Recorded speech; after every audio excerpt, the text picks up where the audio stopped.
Nina. I'm Hannah. Please like and subscribe to our videos. We really appreciate all the love we've been receiving recently, and we're more than happy to answer all of your comments if you post them down below or in any of our other videos. Today, we thought we would help guide you through the search for a language school, because there's a lot of language schools in Paris.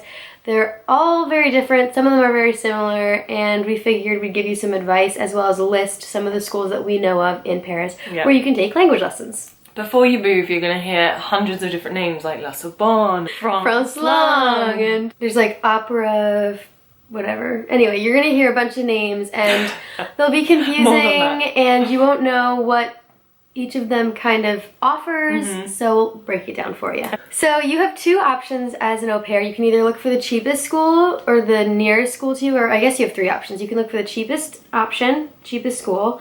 You can look for the closest option, or you can look for the option that gives you kind of the best quality, the most prestigious.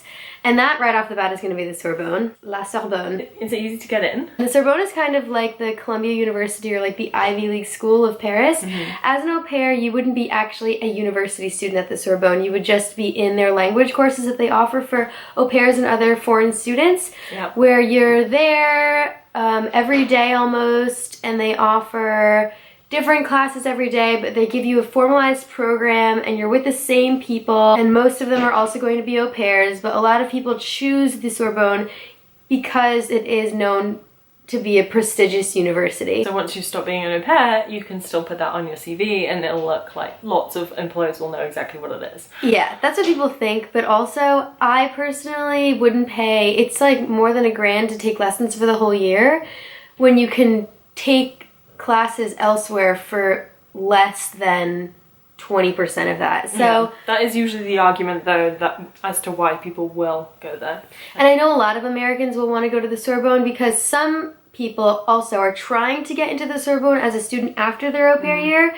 So if you kind of know how the system works, if you kind of have an in, I mean, you know, the au pair language courses are so separated from the actual university that you don't actually have an in or get contacts, but it does get you into the system in a small way. So if you're trying to be a university student at the Sorbonne afterwards, or if you really want the prestige, the quality of education has been argued to be a little bit better than at other French schools, but then again, it's also all about the effort that you put in. Yeah. So you can learn just as much at another school that's a little bit cheaper. Or by teaching yourself if you're motivated. If you're that motivated. Bravo, bravo to you. The next one is Alliance Française, which is a school that has multiple locations across the world, and it also has some of that prestige, and it's also kind of on the expensive side, but something that they offer that the Sorbonne does not offer is flexibility. They have tons of classes for tons of different types of people and have classes on every day of the week, at every hour of the day, and at many different levels, and you can drop in and drop out and take them for, you know, 2 weeks here, 2 weeks there. Cool. I was looking into it when I was only in Paris for the summer, and I kind of was in and out of Paris during that summer and wanted that flexibility. That's also quite a good one to go for if you're not sure if you want to stick to language lessons. So I paid for my language lessons for the whole year and ended up not going that often, or being away, or not wanting to go. Whereas if you can just kind of drop in and out, it might not be that great for your French, but it is better for your finances. But it is very expensive. Yeah. Alliance Française. The next one is France Lang or Campus Lang, and those are two different ones, but they're super similar. They are both different.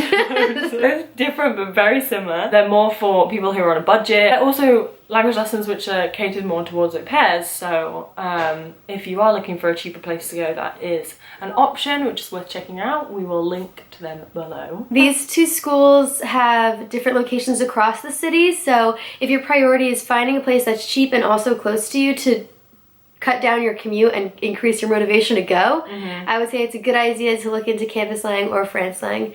There's locations at Opera, even La Défense, by Canal Saint-Martin. They're all over the city, so you're likely to find something that's convenient for you. Proximity aspect does make a huge difference as well, because mine was a 30-minute walk, and just at 8 o'clock in the morning I wasn't up to going that often. Whereas if it's around the corner or you can get an easy metro to it, then you're much more likely to go. And if it's cheaper, maybe it doesn't matter so much. Don't overestimate your self-motivation to